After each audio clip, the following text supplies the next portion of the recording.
Hey, welcome to Impact Online. My name is James, and I'm so glad you guys are joining us today. Before we hop into our message, we're going to get into some worship. Let's get in there.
What an incredible time of worship. Again, so glad you guys are joining us for that. Right now, we're going to hop into our message. And I just want to encourage you to leave a note down in the comments, join us in the chat. We'd love to know you're here. But with that, let's get into the message.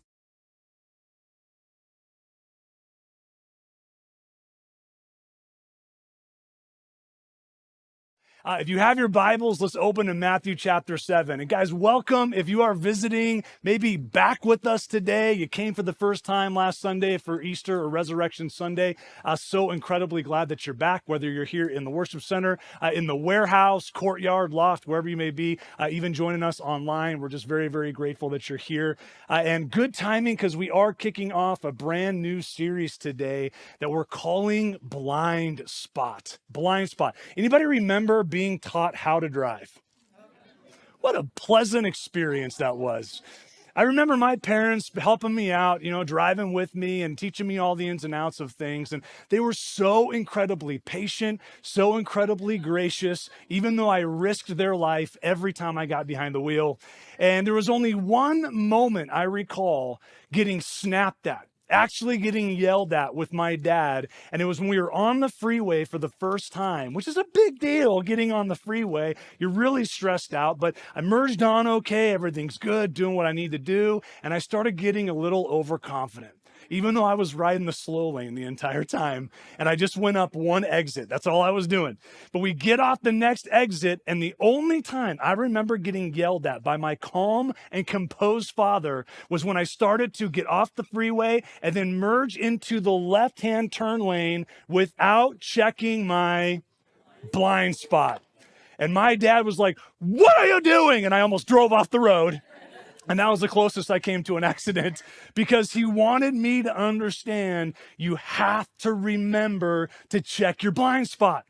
If you don't check your blind spot, you have no idea what's coming up next to you, and you could crash right into it, and a major damage could be the result.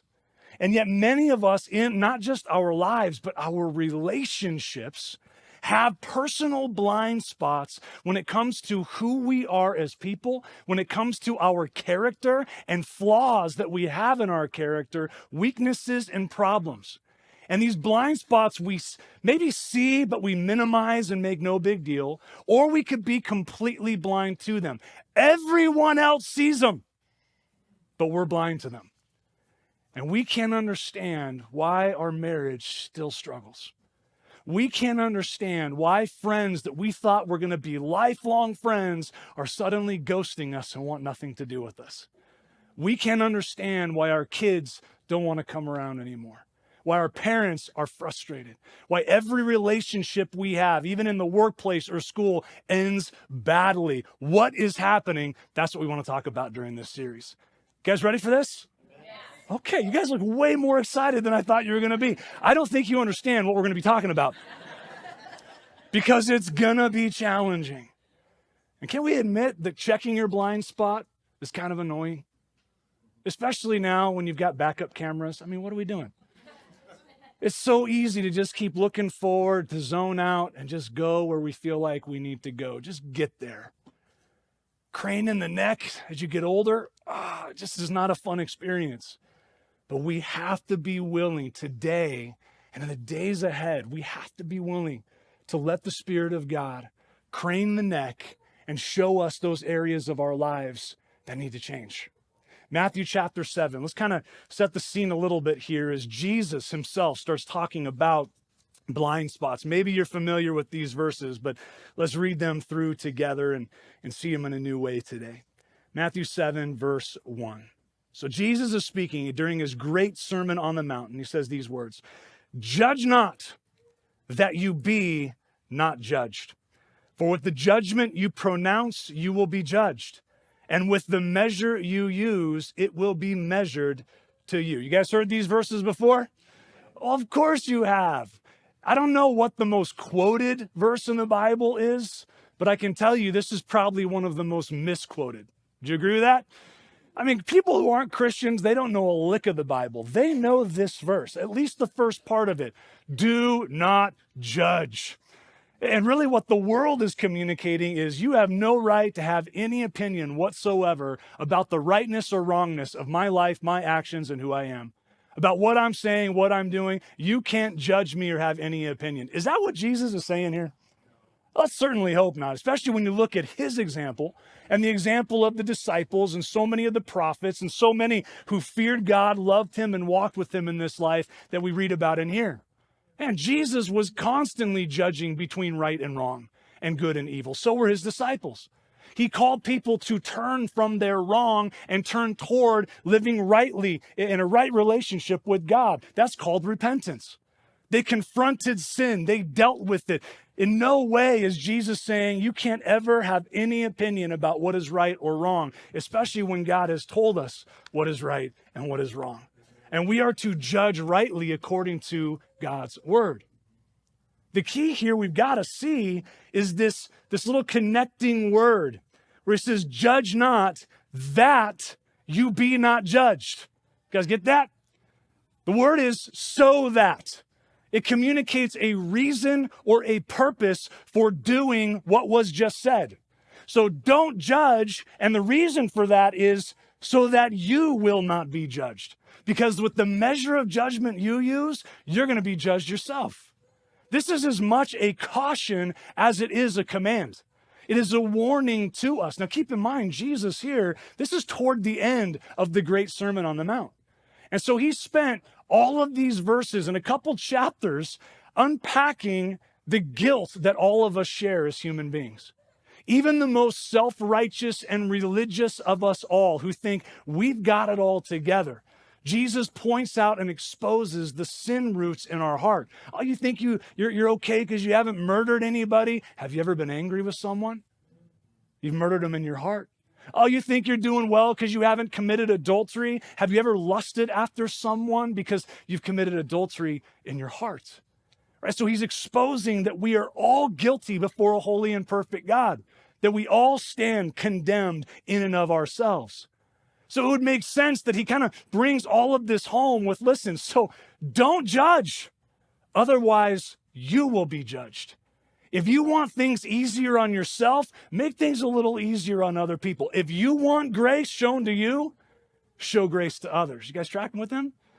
This is his conclusion.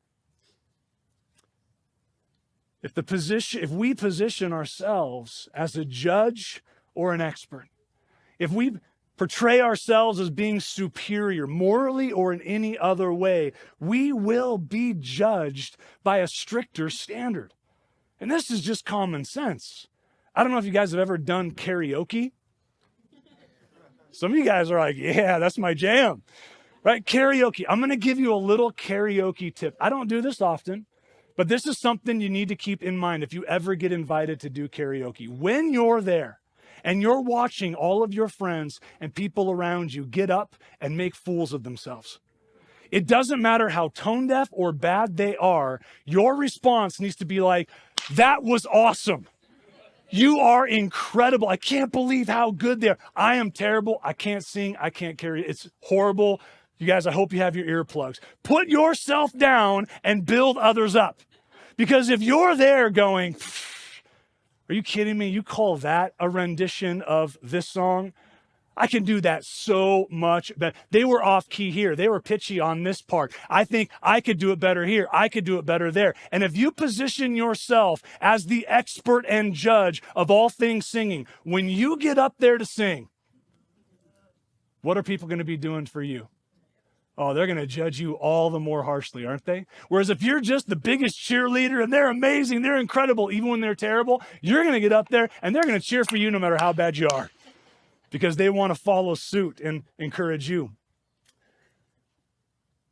Verse 3, Jesus says, why do you see the speck that is in your brother's eye? Think of a little splinter, right? A speck of dust that's in your brother's eye, but do not notice the log that is in your own eye. Or how can you say to your brother, let me take the speck out of your eye when there is the log in your own eye? You hypocrite. First take the log out of your own eye, and then you will see clearly to take the speck out of your brother's eye. There's some comical imagery that Jesus is putting out there. Where his disciples, as they're hearing this, they would have started laughing, kind of knowing he was speaking very, in a great deal of hyperbole. Right, the speck in your brother's eye. We're going to go around and someone's got something in their eye, as many of us have experienced, and we're like, oh, what's in there? What's in there? And the imagery is not that someone's coming and going, oh, I've got like a fireplace log coming out of my eye. The word in the Greek here for log is the support beam for a roof. That's the word being used here. So imagine the imagery that Jesus is kind of painting here, the picture. And he's trying to convey, like, you've got literally the support beam coming out of your eye, walking up to someone saying, let me help you with yours. And it's absurd to think about, and that's exactly Jesus' point. Now, I used to think that the speck and the log were different degrees of sin. So what Jesus is saying is, listen, don't judge other people for their small sins when you have even worse sins or sins of a greater degree, which doesn't really make a whole lot of sense for most of us because we would never admit that our sin is grosser or more obvious or worse than their sin. Our sin is always made less of, and their sin we always make more of. So we would never see a log or have a log in our own eye. You guys following me on this? Right, so what is he saying here? The speck is definitely different kinds of sins and things that they need to deal with. But the log is not a sin of a greater or worse degree. It is a specific sin and one particular sin that Jesus is speaking to here, which is the sin of pride and self-righteousness. Right? It's saying that I am morally superior to others. I am better than them. Their sin is horrible, and I can't see the sin in my own life. So the log is not a greater degree of sin. It is the delusion of sinlessness. Or at least if I have sin, it's not nearly as bad as everybody else's. And isn't this the way it is? We are so quick to see the faults and sins of others, the flaws in others, but we cannot see them in ourselves. The logs are blind spots. I heard a story of an older couple. They were probably married 50, 60 years, and the man was having a birthday, and the way he celebrated his birthday every year was going to the doctor for a physical. And so he's talking to the doctor, and they're going through all their stuff, and he tells his doctor, he says, I know I'm here for my physical, but can I just ask you about something? I'm really concerned about my wife. I think her hearing is really going bad, but she won't come in to see you. How do I get her in here so you can take care of the hearing problem? And he's like, well, how bad is it? The doctor replies. The man says, I don't know really how to gauge it. He said, well, here's what you need to do. He said, when you come home today, if your wife is not in the same room, you need to just come in the door and then just kind of yell out at a normal, not yell, but just at a normal volume, just say, hey, sweetie, I'm home. And if she answers you, then she's fine. But if she doesn't answer, then kind of go closer to where she is, to where you can kind of see her. Maybe you're about 10, 15 feet away, and then you stand behind where she can't see you, and you say, hey, sweetie, I'm home. And if she hears you, we'll kind of know, okay, there's a little bit of hearing issues, but she's okay. And if she still can't hear you, then get as closer and closer and closer. See how close you have to get before she'll hear you. He goes, oh, that's a great idea. So he comes home, comes in the door, hey, sweetie, I'm home. Here's his wife kind of doing dishes in the kitchen, and she doesn't answer. He goes, okay, well, the water's running. Maybe that's the problem. So he comes around the corner, sees her there, probably 15, 20 feet away. He says, hey, sweetie, I'm home. And she has her back turned doing dishes, and she still doesn't respond. He's like, ooh, okay, well, she should have probably heard that. So then he walks up a little more, gets more specific, says, hey, sweetie, what's going on? What's for dinner? No response. It's like, oh, man. So he gets even closer now, just a few feet away. Hey, sweetie, I'm home. What's for dinner? Nothing. He's like, okay, now I'm really getting concerned. He comes right up behind her, and he's like, sweetie, hey, I'm home. What's for dinner? She says, for the third time, chicken.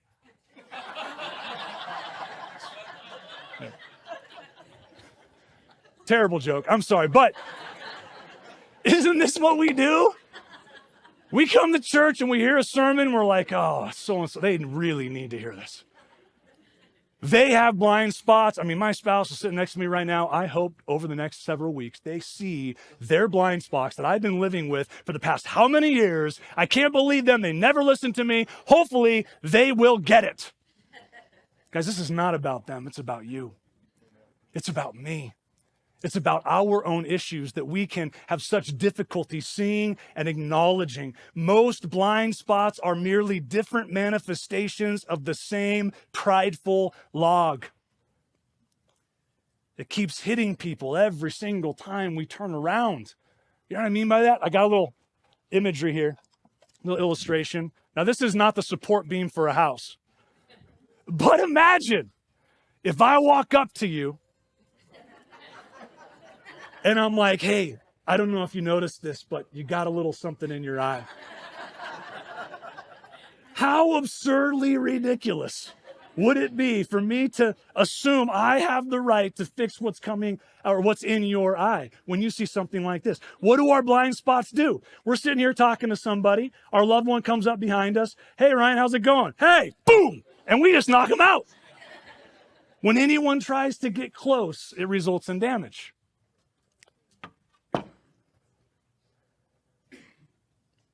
Pride, the log, keeps us from receiving any kind of correction. It inhibits our growth as people. Pride refuses to admit when we're wrong. That log, that blind spot of pride, it's always somebody else's fault, somebody else's issue. I'm okay. Pride doesn't care about understanding another person. It only wants to win the argument, to let them know they're wrong and I am right, and that's why you should always just do what I say. It's the log of pride. It's that blind spot. You guys know tomorrow we're supposed to have some kind of eclipse, right? Isn't that tomorrow? I think it's tomorrow. A solar eclipse, once every however many decades. Everybody's all excited about it. People are selling glasses online. Don't buy them. You're going to go blind still. We're all excited. What's the whole idea of the eclipse? We don't see the eclipse in the middle of the day, and if we're on one of those courses where it's a full 100% solar eclipse in the middle of the day, no one is running around screaming, hopefully, it's gone. The sun is gone. Forever. We're doomed. I mean, there's probably some that would say that, but anyone who understands what's happening knows the sun is still there. We just can't see it, and we are living in darkness in that moment because something is in the way. Something is blinding us to it. And we have these blind spots in our lives. Guys, here's the shocking part of this whole thing, and this is what I hope we grab hold of today. Every single person, everyone, has a blind spot in their character and their person. Everyone does. Now, here's the thing. Who does everyone include? You're like, my wife. It includes my husband right here. Preach, Ryan. It includes my kids, my parents. I hope they're hearing this. Who does everyone include? It includes me. Every single one of us in here, which means you have a blind spot. C.S. Lewis, the great Christian author, wrote a series of essays they compiled into a volume known as God in the Dock. And one of the essays called The Trouble with X, he brings out something that I feel like is so incredibly insightful into all of us. Here's what he says. He says, you have a fatal flaw in your character. All the hopes and plans of others have again and again shipwrecked on your character, just as your hopes and plans have shipwrecked on theirs. It's no good passing this over with some vague general admission such as, of course, I know I have my faults. It is important to realize that there is some really fatal flaw in you, something which gives the others just that same feeling of despair which their flaws give you. And it is almost certainly something you do not know about, which everyone notices except the person who has it. The effect of these fatal character flaws, these blind spots on our relationships, guys, it is relational wreckage, constant collisions of self-interest and self-preservation. We struggle to maintain healthy relationships, and again, we can't understand why they never work out, why we keep running into the same problems. When we first meet people, things seem to be going relatively well, don't they?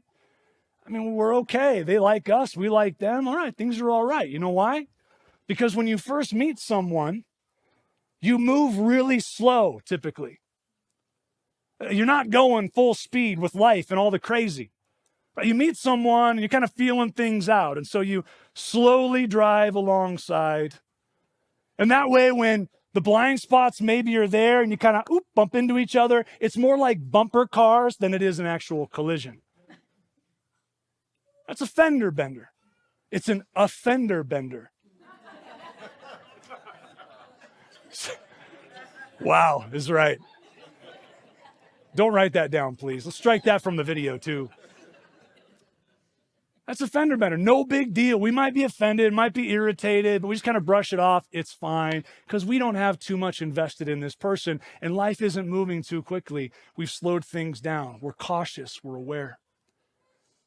Sometimes we're even checking our blind spots because we don't want things to collide. But eventually, when we've been with someone long enough, in relationship with someone long enough, we get comfortable and suddenly the acceleration starts to occur. And we move a little faster and life moves a little faster. And so then if we don't check the blind spot and there's an accident, a collision, now it causes significant damage. I know the argument for a lot of us would be like, no, I get this, but I'm a pretty self-aware person. I think I'd know if I had some kind of fatal character flaw. And even if I didn't perceive it, I mean, people in my life, right, they would say something about it. Surely they would tell me. Anybody drive a car that has one of the blind spot sensors in it, where it alerts you and maybe even jerks your car back over? How do we respond to those typically? I've got one that isn't a blind spot sensor, but it senses if you're coming up on a car and the sensor deems it too fast, that you're not stopping fast enough for its liking. I've got one of those where it'll beep, beep, beep, beep, and like it'll annoy you. And my response is not like, oh, thank you, sensor. If I'm driving and I know exactly what I'm doing and I'm braking when I want to brake, and that little thing like, beep, beep, beep, what do I do? What do I do? How do I respond? It's like, are you serious? Just shut up. I know what I'm doing. You don't need to tell me or beat me when I'm not stopping fast enough for you. And isn't this how we respond? You know, people, surely they would tell us. C.S. Lewis says it this way. But why, you ask, don't the others tell me? Believe me, they have tried to tell you over and over again, and you just couldn't take it. And even the faults you do know, you don't know fully. You say, I admit I lost my temper last night, but the others know that you're always doing it, that you are a bad-tempered person. You say, oh, I admit I drank too much last Saturday, but everyone else knows that you are a habitual drunkard. As much as people would notice the support beam of a roof jutting out of your eye, so our fatal character flaws are noticed by others. Sometimes they love us and care enough about us to try to tell us, but to do it in a way where they're not hurting our feelings and they don't understand we're already predisposed to obliviousness. And there needs to be a little bit more of a direct approach to it. And then other times it's in the midst of a heated argument where fatal flaw and fatal flaw, blind spot and blind spot run into each other, and we're sorting through the wreckage, and it's your fault, no, it's your fault, and we're angry, and we don't understand why we're not listening to each other because we're just pointing fingers of anger, so it's not being heard. We even spin our fatal flaws into misunderstood virtues. Oh, we're so good at this. We've studied and practiced how to do this for a lifetime. What do I mean by this? It means when somebody comes up and says, yeah, you're kind of a critical person. You just seem judgmental. You're always critical toward other people. And we go, oh, I understand how you could think that, but I really just care so much. And I see things that other people just don't see. And so I feel like it's my responsibility to tell them because otherwise they just won't see it. So I'm willing to be that person. And we say things like, I hate being this kind of person, even though we love it. So what do? Well, Jesus tells us it's not, well, don't have an opinion about other people. Don't ever make a judgment about right or wrong. Again, clearly, because they did this consistently. It's what we're called to do, to be light in this dark world. What do we do in the context of our relationships? It starts with first, he says, first, take the log out of your own eye. As a parent, I said this to my kids constantly growing up. My wife said it to our kids constantly growing up. When they would point the finger and they're doing this and they're doing this and they're not doing that, and just constant bickering and fighting, our response would always be, worry about yourself. Worry about yourself. I know they're doing these things, but you're doing so much too. You worry about you, let them worry about them, and let's see if we can figure this thing out. This is what Jesus is saying to us. Worry about yourself. First, take the log out of your own eye. Sure, we can help people with the specks, but we've got to deal with the plank of pride and self-righteousness. We have to come to a point of acknowledging our own sin and depravity apart from Christ. Our own fatal flaws that we minimize or even spin into a virtue, and it is a problem. And other people are damaged by it, and we've got to own it. I've had the privilege of meeting with so many couples and being able to share some of my own story and ways that log still causes damage to people in my own life even today.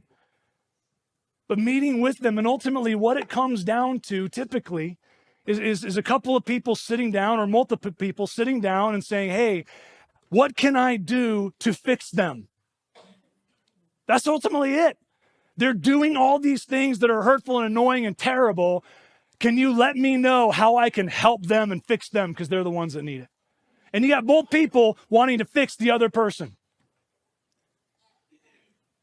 Too often we can't work and do the work we need to do on ourselves because we are too obsessed with fixing what's wrong in them. Too obsessed and fixated on the problems in our spouse, our kids, our friends, our boss, our parents, our teachers, our students, our coworkers. We don't see how we play a part in so many ways. My wife is constantly nagging me. She will not get off my back. Always nag, nag, nag, nag, nag. Really? Huh.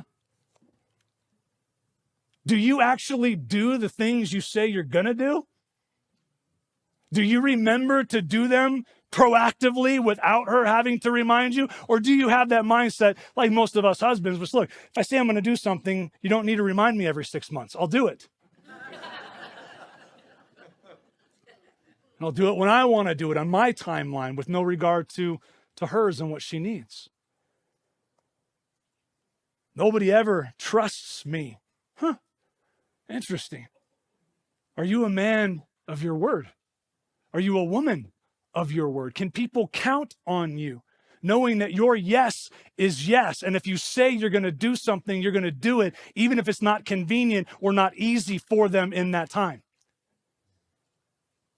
I make friends with someone, and then they always end up just dropping the ball and disappearing and letting me down. Really?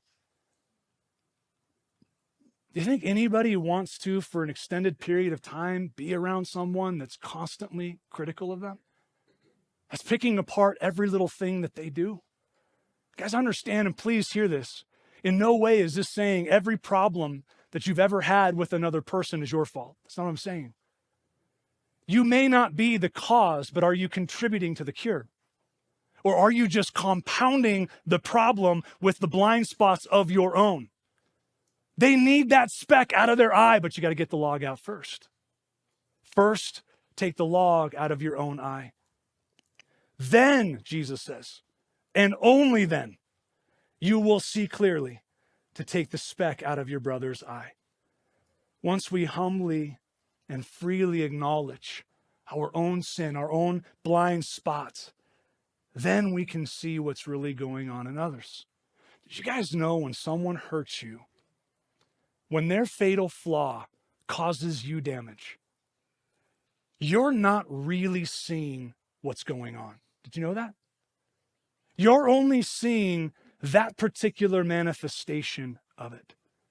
And what they're saying or what they're doing that is so hurtful is actually passing through what I refer to as a series or set of lenses that then shapes an effect that amplifies or distorts or twists what is actually taking place. And these lenses are formed and shaped by past experiences and exposures, by unmet expectations in our past, by hurts and wounds that we have experienced and never healed from. And so we are raw and sensitive, kind of like that sunburn effect, right? Where if my skin is healthy, no problem, you can come up and smack me, I'm good. If I've got a sunburn from previous exposure and damage, you can breathe on it and I react.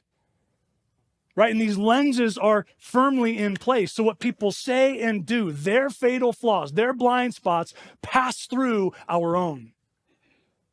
Do you guys remember your first 3D movie you ever saw? I don't remember the one I saw for the first time. I do remember the first one we showed our kids. We actually captured it. I got a picture of this thing here. The first 3D movie we showed our kids. In our own house, by the way. Our own house where we were able to see it. And I'm killing time. Guys, we got that picture? There it is. Right, there's my 3 kids, super little, with Tracy. This is kind of how they were watching the movie, right? But they got the glasses. These are the old school red and blue lenses. Now they're more advanced.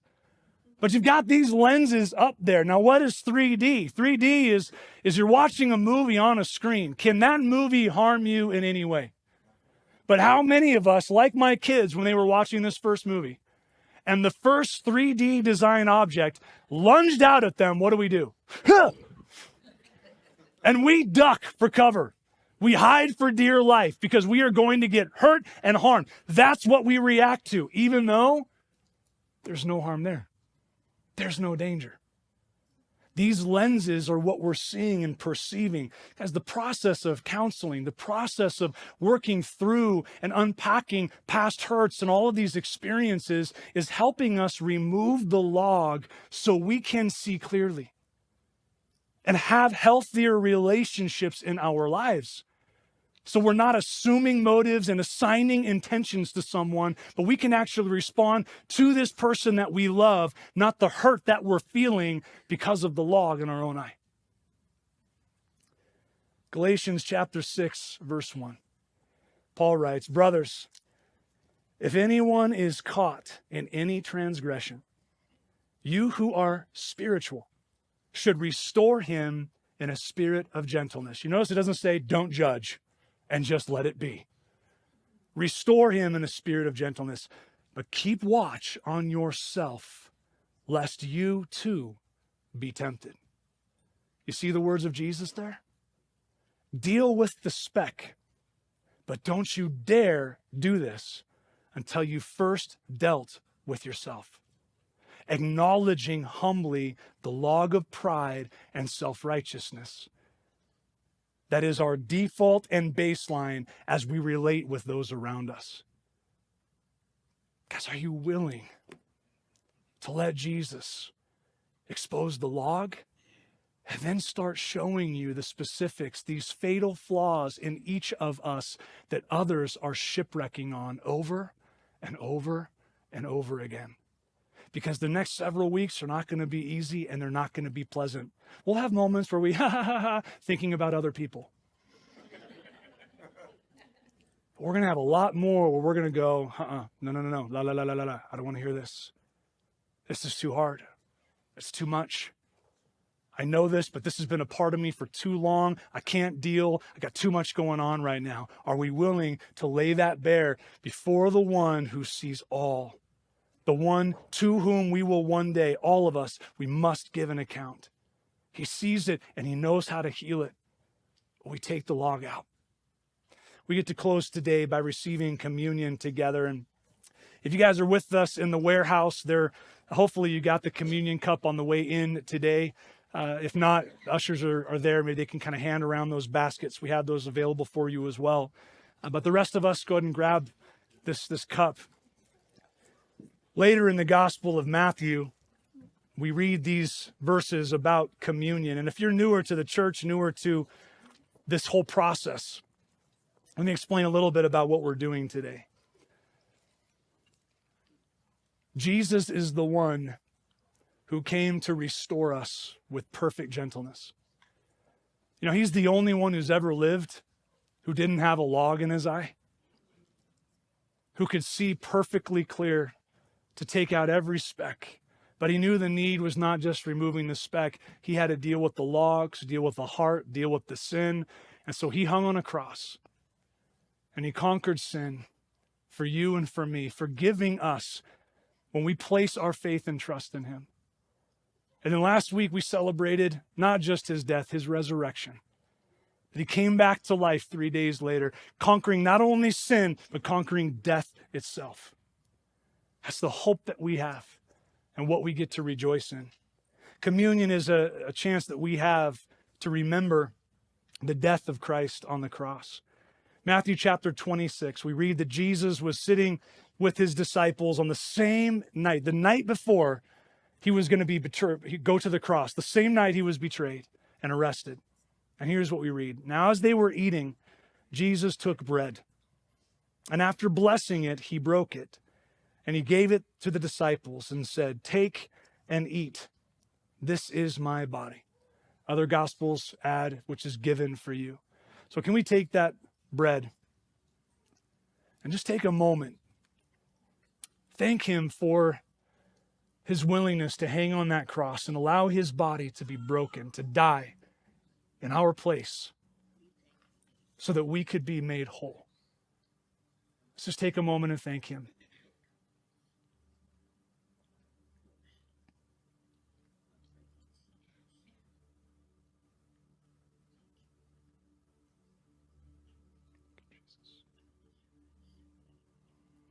Let's take and eat of the bread together.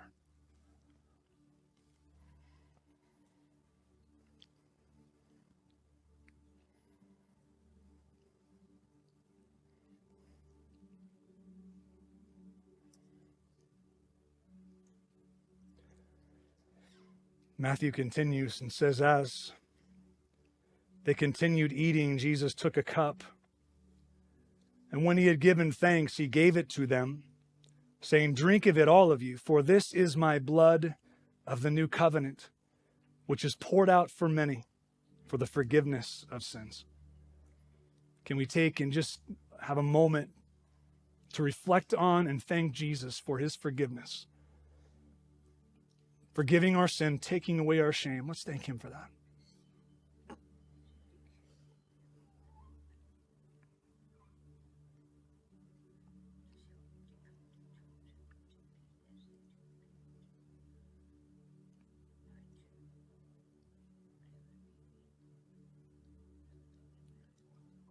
Let's take and drink of the cup together.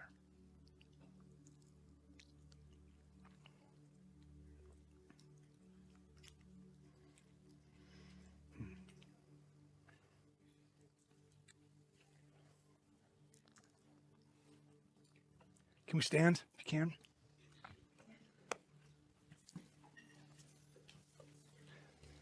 Father,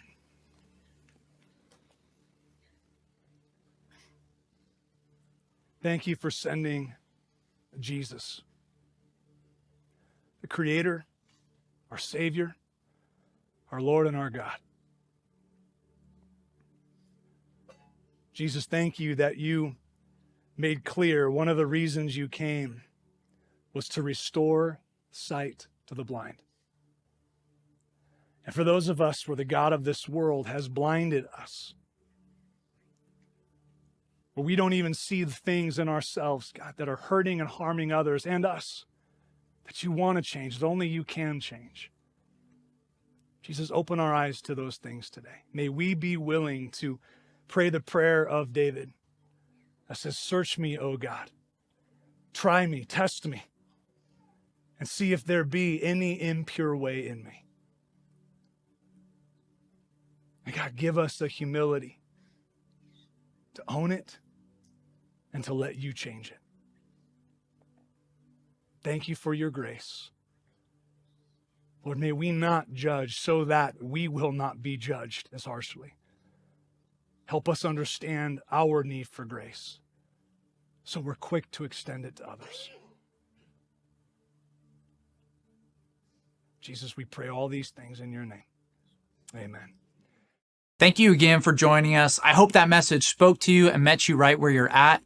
We would love to connect with you beyond just you visiting us online. So if you would like to join us in person, I encourage you to check out impactmenifee.com for location, day and time, and all the information that's needed. But with that, have an incredible week, and we hope to see you again.